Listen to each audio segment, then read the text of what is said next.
Welcome to my vlog. Guys, luto tayo ng adobong atay ng manok.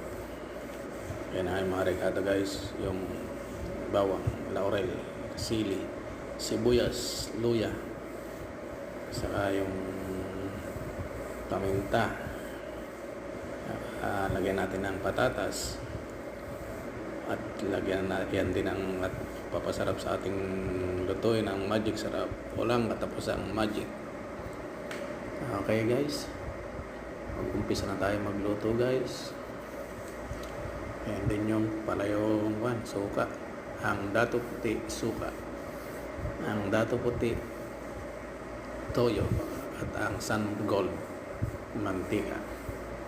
Ay, maglagay na tayo ng mantika guys. Ayan nga, lagyan na natin yung bawang.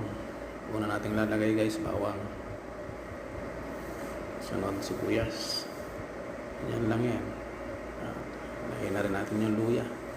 Ang patanggal ng lansa ng atay. Ayan, kung ano man na malalansa. Lagyan natin ng pampagana, sili. At saka natin lutuin na yung patatas. Ayan. Lutuin muna natin saglit yan guys. Okay na. Pwede na, luto na, medyo luto na yung patatas. Pwede na natin lagyan ng laurel yan guys. Ayan, lagay na natin yung laurel. Ayan. Okay na guys, lagyan na natin yung atay.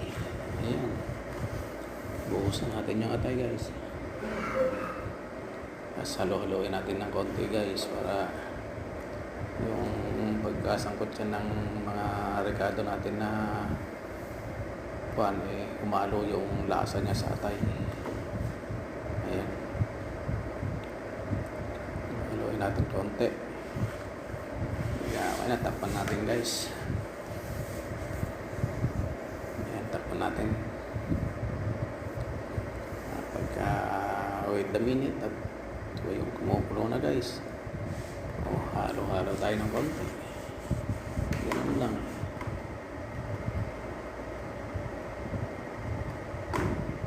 Halo para lalasa yung rekado dun sa atay guys. Kaya natin hinahalo.